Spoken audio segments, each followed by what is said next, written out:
One of the changes in technology that has really helped me when I'm traveling is the fact that most of my devices now charge through USB. So I just need to take a cable rather than a whole bunch of different connections.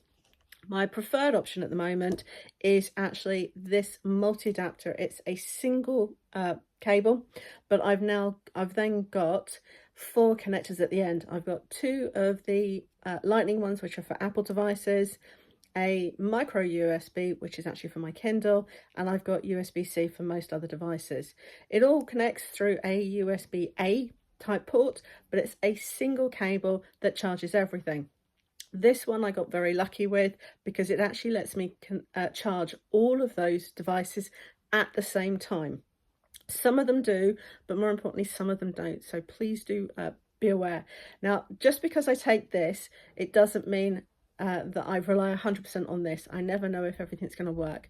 So one cable, and then I have a secondary one, which could be something as small as this that I can stick in a pocket. It actually has three different types, so I can charge my different devices.